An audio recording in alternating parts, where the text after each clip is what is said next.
அனைவருக்கும் ஆண்டவராக இயேசு கிறிஸ்துவின் நாமத்தினாலே அன்பும் சமாதானம் உண்டாவதாக. இதோ இந்த நேரத்தில் கூட இந்த தெரிந்து கொள்ளப்பட்ட ஒரு நிகழ்ச்சி மூலம் உங்களை சந்திப்பதில் மகிழ்ச்சி. இதோ இன்று நம்ம தெரிந்து கொள்கிற பாடம் என்னென்னா, ஆண்டவர் சொல்கிறார் இல்லையா, சகல பாஷைக்காரர்கள். ஆண்டவர் மரித்து உயிர்த்ததுக்கப்புறம் அவங்களுக்கு சீடர்களுக்கு காட்சி கொடுக்குறார். காட்சி கொடுத்துட்டு ஃபஸ்ட்டு முறை காட்சி கொடுத்து 2 3 முறை காட்சி கொடுத்துட்டு அதுக்கப்புறம் கடைசியாக அவர் விண்ணேற்றம் அடையும் போது அவங்கள கலிலேயாவில் உள்ள ஒரு மலைக்கு கூட்டின்னு வர்றாரு. வாங்க அங்கே வாங்க, எல்லாம் அங்கே போகிறாங்க. சிலர் ஐயமுற்றிருக்கிறாங்க. அங்கே போயிட்டு அவர் சொல்கிறாரு, ஏதோ விண்ணுலக மண்ணுலகிலும் அனைத்து அதிகாரமும் எனக்கு கொடுக்கப்பட்டுள்ளது. நீங்கள் உலகத்தின்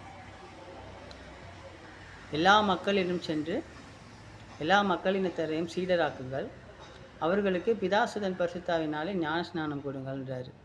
இது ஆர்சி பைபிள் திருவிவிலியத்தில் இருக்குங்க. பெண்டகோஸ்ட் பைபிளில் எப்படி இருக்குன்னா, அதாவது சத்திய வேதாகமத்தில் எப்படி இருக்குன்னா, அனைத்து ஜாதிகளும் இருக்குது. இப்போ அதில் ஜாதின்னு போட்டிருக்கிறதுனால எல்லாம் என்ன நினச்சின்னுக்கிறாங்க, எல்லாம் ஜாதிக்காரங்க அப்படின்னு நினச்சிக்கிறாங்க. அது அனைத்து பாஷைக்காரர்களுக்கும் சொல்லியிருந்தா கூட ஓகே. அது திருவிழியத்தில் என்ன சொல்லிக்குது, எல்லா மக்கள் இனத்தாரிடம் போய் சொல்லுங்க அப்படின்றது. நீங்கள் அப்போஸ்தலர் 1:8 கூட படிச்சிங்கன்னா, நீங்கள் எருசலேம், யூதேயா, சமாரியா மற்றும் எல்லா நாடுகளுக்கு சென்று உலகின் கடையெல்லை வரை போய் நற்செய்தியை அறிவிங்கள் அப்படின்னு தான் போட்டுக்குது. ஜாதிக்காரர்கள்னு போடல. ஆனால் அது சத்திய வேதாகமத்தில் உங்களுக்கு எல்லா ஜாதிகளுக்கும் போய் நற்செய்தி சொல்லுங்கள் அப்படின்னு போடு. எல்லா ஜாதின்றது வேறங்க. இது பார்த்திங்கன்னா லூக்கா மன்னிக்கணும், மத்தேயு 28வது அதிகாரம் 16, 17, 18, 19, 20 வரும். அதில் 19வது வசனம் குறிப்பிட்டு சொல்கிறேன், நீங்கள் எல்லா மக்களினத்தாரிடம் சென்று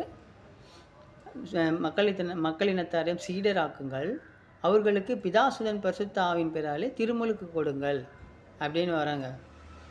இது திருவிவிலியம் பாடநூலில் இருக்குது. இது சத்திய வேதாகம நூலில் எப்படி இருக்குன்னா, அனைத்து ஜாதிகாரர்களுக்கும் இருக்குது. ஆக்சுவலாக ஜாதின்னு வராதுங்க, அது அப்படி மொழிபெயர்த்துருக்காங்க. அது அதை ஜாதியை வச்சுட்டு தான் இன்றைக்கி எல்லாருமே ஜாதி பார்க்குறீங்கன்னு நினைக்கிறேன். ஏன்னா ஜாதின்றது நம்மளுக்கு கிறிஸ்தவங்களுக்கு ஜாதியே கிடையாதுங்க. ஏன்னா ஆண்டவர் கிறிஸ்தவனுக்கு ஜாதி இல்லை, இனம் இல்லை, மொழி இல்லை, கலர் கிடையாது, அன்பு மட்டும்தான் கிறிஸ்தவனுக்கு உரியது. ஏன் எல்லாம் ஜாதி பார்க்குறீங்கன்னு தெரியல. ஜாதியில் அப்படி என்ன இருக்குது, எல்லாம் செத்து மண்ணுக்குள்ளே தான் போக போகிறோம். இந்த ஆதாமுக்கு ஆண்டவர் சொல்கிறார் இல்லையா, நீ மண்ணில் பிறந்தால் மண்ணுக்கே திரும்புவாய் அப்படின்னு சொல்கிறாரு. நம்ம எல்லாம் ஆதாம்கிட்டேருந்து தானே வந்தோம். ஒருத்தர் கலராக இருக்கிறோம், ஒருத்தர் கருப்பாகிறோம், அவ்வளோதான். மற்றபடி ஒவ்வொரு நாடு இப்போது மாமரத்தையும் பல்லாமரத்தையும் பக்கத்தில் வச்சுட்டா மாமரம் பல்லாக்காய் காய்க்குமாங்க? ஒரு 2 தலைமுறை கூட ஆகட்டுமே, ஒரு 100, 200 வருஷம், 300 வருஷம் கூட ஆகட்டுமே. இப்போ நம்ம 2 பேரும் 2 மரமும் பக்கத்தில் இருக்குதுன்னு சொல்லிட்டு நம்ம ரொம்ப நாள் இருக்கிறோன்ட்டு பல்லாமரம்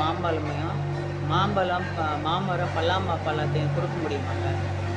அது ஜாதின்னா மாம்பழம் தான் கொடுக்கணும். இது ஜாதின்னா இதுதாங்க ஜாதி.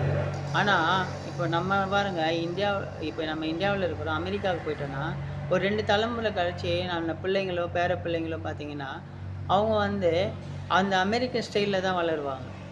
அப்படியே அந்த இது ஐக்கியமே, அவங்க என்ன சாப்பிட்றாங்க, அவங்க எப்படி படிக்கிறாங்க, அவங்களுடைய கல்ச்சர் எப்படி, அப்படி தான் வளருவாங்க. அந்த நம்ம மனிதர்கள் ஒரே இனம் தான். பாஷை மட்டும்தான் மாறும். நாடுகள் மாறுது, அவ்வளோதான். மற்றபடி பார்த்திங்கன்னா ஒரு 2 தலைமுறைக்கு ஒரே இடத்துல இருக்கும்போது அப்புறம் நம்ம அது ஒரே இதாக கீப் பண்ணுறோம். இப்போ நம்மளே பாருங்கள், அங்கேருந்து இங்கிலாந்து இங்கே ஆட்சி செய்யும்போது எத்தனையோ அயல் நாட்டுக்காரங்க இங்கிலாந்து இங்கே வந்தாங்க. ஆங்கிலோ இண்டியன் சொல்கிறோம். அவங்க எத்தனையோ பேர் இங்கே இருக்கிறாங்க. இப்போ அவங்க நம்மள மாதிரி தானே வாழ்கிறாங்க.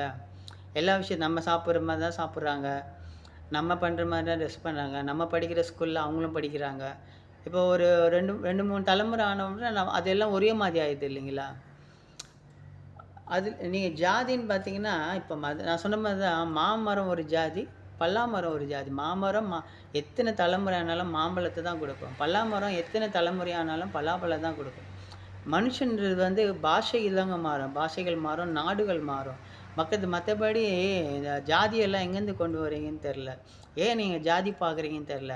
இது முக்கியமா வந்து மத்தவங்க பார்த்தாங்கன்னா, அவங்களுக்கு வந்து கிறிஸ்துவத்த பத்தி தெரியாது.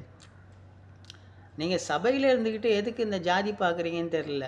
அது அது அந்த மாதிரி அங்க எல்லா ஜாதிக்காரர்களுக்குனால நீங்க ஜாதின்னு போட்டு அப்படி நினச்சுக்கிறீங்களா? ஜாதி இல்லைங்க. அனைத்து பாஷைக்காரர்களுக்கும், அனைத்து மக்களினத்திற்கும், அனைத்து நாடுக்கும். இங்கிலீஷ்ல பாருங்க நேஷன்னு போட்டிருக்கும். அப்ப நீங்க எல்லா நாட்டுக்கும் போய் சென்று எல்லாரையும் வந்து அவங்கள சீடராக்கி பிதாசுதன் பரிசுத்தாவினாலே அவர்களை ஞானஸ்நானம் கொடுங்கள் போட்டுக்குது. அப்போது நீங்கள் எதுக்கு ஜாதி பார்க்குறீங்க? ஒரு திருமணத்துக்கு ஒரு இது எடுத்துகிட்டு போனால் எல்லாம் ஜாதி பார்க்குறீங்க. இப்போ ஏஜிக்கு போனாலும் ஜாதி பார்க்குறாங்க, சிஎஸ்ஐக்கு போனாலும் ஜாதி பார்க்குறாங்க, ஆர்சிக்கு போனாலும் ஜாதி பார்க்குறவங்க. கிறிஸ்தவர்களுக்கு என்னங்க ஜாதி? கிறிஸ்தவர்களுக்கு அன்பு மட்டும்தானங்க. கிறிஸ்துவை ஃபாலோ பண்ணுறவனுக்கு என்னங்க ஜாதி வேணும்? அன்பு மட்டும்தானே. ஏன் நீங்கள் எல்லாம் ஜாதி பார்க்குறீங்க? இந்த ஜாதியை நீங்கள் பார்க்குறதுனால தானே எல்லாரும் பார்க்க வேண்டியதாகுது. நீங்கள் ஜாதிகள் இல்லை, ஜாதிலாம் பார்க்கக்கூடாதுன்னு ஸ்டேஜிலலாம் பேசுகிறீங்க. ஆனால் ஒரு கல்யாணம், ஒரு நிகழ்ச்சி வரும்போது அவங்க நம்ம ஜாதிலாம் பொண்ணு. அதை நீங்கள் ஏன் உங்களால் மாற்ற முடியல? ஒரு சின்ன விஷயத்திலே மாற்ற முடியலன்னா எப்படிங்க? இப்போ ஜீசஸ் வந்து அங்கே எருசலேமில் இருக்கிறாரு. நம்ம இன்னைக்கு ஜீசஸை தெய்வமாக கும்பிட்றோம். நாமளும் அவரும் ஒரே இது தானேங்க. அவர் நம்மளுக்காக தானேங்க மனுஷனாக வந்தார். அப்போ அவர் மனுஷ ஜாதி வேறு, கடவுள் ஜாதி வேறீங்களா? அப்படி இல்லைங்க. நம்மளுக்காக மனுஷனாக வந்தாருங்க அவர். நான் வந்து விண்ணகத்தில் இருக்கிறேன், நான் வேறு ஜாதி, நான் மனுஷன் இருந்தால் தான் வர முடியாது அப்படி நான் வந்தார் இல்லையே. நம்மளுக்காக ஒரு மனுஷனாக இறங்கி வந்தானுங்க. தன்னை தாழ்த்தி கொண்டு வந்து தெருவா சமாரியா, யூதேயா, கலிலேயா, எருசலேமு அப்படின்னு ரோடோடா சுற்றி எங்கெங்கே போய் யார் யாருக்கு புதுமை செய்யணுமோ எல்லாத்துக்கும் செஞ்சு எல்லாரையும் குணப்படுத்தி பசியோடும் பட்டினியோடும் வெயில்லையும் மழையிலையும் புயல் காற்றுலையும் எவ்வளோ கஷ்டப்பட்டுக்கிறாங்க. நம்மளுக்காக அவர் வந்து ஜாதி விட்டு ஜாதியாக வந்தார். அவர் சாயலில் தான் நம்மளே படைச்சார். அப்புறம் எப்படி நம்மளுக்கு வந்து இந்த ஜாதிலாம் வருதுன்னு தெரிலங்க. தயவுசெய்து கிறிஸ்தவர்கள் வந்து கொஞ்சம் புரிஞ்சுக்கிங்க. நீங்கள் எதுக்கு ஜாதி பார்க்குறீங்க? ஜாதியை ஒழிங்க. ஜாதியில் ஒன்றுமே கிடையாது. யாராவது ஜாதியை பற்றி ஃபாதருங்களே பேசினாங்க, ஃபாதரோ பாஸ்டரோ பேசினா அவங்க ஒதுக்கி வச்சிடுறீங்க. ஏன் அப்படி பண்ணுறீங்க? ஜாதியில் என்ன இருக்குது? எல்லாரும் கடவுள் ஒரே மாதிரி தானே படிச்சிருக்க. நான் வேறு என்னத்துக்கு சொல்லுங்க, நான் கிறிஸ்தவங்களுக்கு மட்டும்தான் சொல்கிறேன். நீ வந்து கிறிஸ்தவனாக இருந்தேன்னா உனக்கு வந்து ஜாதியே கிடையாது. நம்மளுக்கு வந்து தோமையார் எங்கேருந்துங்க வந்தார்?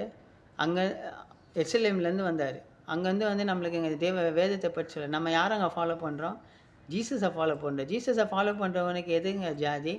எதுக்கு நீங்கள் ஜாதி இதெல்லாம் இனம் அதெல்லாம் பார்க்குறீங்க? நம்ம ஒன்றுக்குள்ளே ஒன்று அன்பாக இருங்க. இப்போது சரி, நீங்கள் ஒரே ஜாதியாகவே இருங்க. நாங்கள்லாம் ஒரு ஜாதின்னு உங்கள் ஜாதிக்குள்ளே அப்பா அம்மாவுக்கும் பிள்ளைக்கும் சண்டை வருதா? அண்ணன் தம்பிக்குள்ளே சண்டை வருதா? அக்கா தங்கச்சிக்குள்ளே சண்டை வருதா? சொத்துக்காக அண்ணன் தங்கச்சிக்கு ஆணுக்கும் பெண்ணுக்கும், மகனுக்கும் மகளுக்கும், பெற்றோர்களுக்கும் பிள்ளைகளுக்கும் இதெல்லாம் சண்டை வருது இல்லை? அப்புறம் நீங்கள் எப்படிங்க ஒரே ஜாதின்னு சொல்லுவீங்க? இப்போ பணத்துக்காக வந்து அவங்க வேறு நான் வேறுன்ற மாதிரி பிரியுது இல்லைங்களா? அப்போ ஒரு குடும்பத்திலே வந்து இப்படி இருக்கும்போது நம்ம மற்றவங்களை எப்படிங்க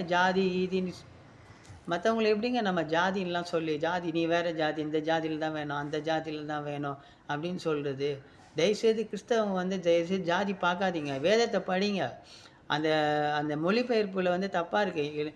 அந்த லூக்கா மத்தேயு 28:19 நீங்கள் எல்லா ஜாதிகளுக்கும் போய் சுவிசேஷத்தை அறியுங்கள்னு போட்டுக்குது. அது எல்லா ஜாதிகளும் நீங்கள் திருவிவிலியம் படித்து பாருங்கள். எல்லா மக்கள் இனத்தாருக்கும் இங்கிலீஷில் படித்த எல்லா நாட்டுக்கும் போங்க. எல்லா நாட்டுக்கும் போய் எல்லாரையும் வந்து சீடராக்கி பிதாசுதன் பரிசுத்த ஆவினாலே ஞானஸ்நானம் கொடுங்கள்னு இருக்குது. அது வந்து எல்லாம் பாஷைக்காரர்கள் மக்கள் இனத்தார்கள் தான். தயவுசெய்து ஜாதி பார்க்காதீங்க. நீங்கள் பண்ணுறதுனால தான் வந்து இன்றைக்கி எல்லாருமே வந்து இப்படி இருக்கிறாங்க. கிறிஸ்துவுக்குள்ளே பயங்கரமாக ஜாதி பார்க்குறீங்க. அம்பேத்கர் கூட வந்து நம்ம கிறிஸ்துக்குள்ளே வேதத்தை படித்து வரும்போது இங்கே ஜாதி பார்க்குறாங்கன்னு தெரிஞ்சு தான் புத்த மதத்துக்கு போய் சேர்ந்துட்டார். அந்த அளவுக்கு ஒருத்தர் மனசை நோகடிச்சு வேறு இதுக்கு அனுப்புறது வந்து கிறிஸ்தவங்களால் தான் மட்டும்தான் முடியும். அதனால் தயவுசெய்து ஜாதி பார்த்து கிறிஸ்தவத்தை வந்து இது பண்ணாதீங்க. தயவுசெய்து கிறிஸ்துவ கடைசி காலம் நெருங்குது. நம்ம வேதத்தை படிக்கிறோம். கடைசி காலத்தில் நம்ம கிறிஸ்துக்கு ஒப்பான பிள்ளைகளாக வாழலாங்க. அன்பு மட்டும்தாங்க கிறிஸ்தவம். அந்த அன்பை ஃபாலோ பண்ணுங்கள். பிறர்களுக்கு, ஏழைகளுக்கு, இல்லாதவங்களுக்கு கொடுக்கறது தாங்க நற்செய்தி. அந்த நற்செய்தியை ஒழுங்காக கரெக்டாக செய்யலாம். நீங்களும் சரி, நானும் சரி, இதை வந்து நம்ம கடைப்பிடிக்கலாம். அனைவருக்கும் நன்றி. இந்நிகழ்ச்சி பார்த்துக்கொண்டு உங்கள் அனைவருக்கும் ஆண்டவராகிய இயேசு கிறிஸ்துவினாலே அன்பும் சமாதானம் உண்டதாக. நீங்கள் கர்த்தரால் ஆசீர்வதிக்கப்பட்டவர்களாக இருப்பீர்கள். ஆமென்.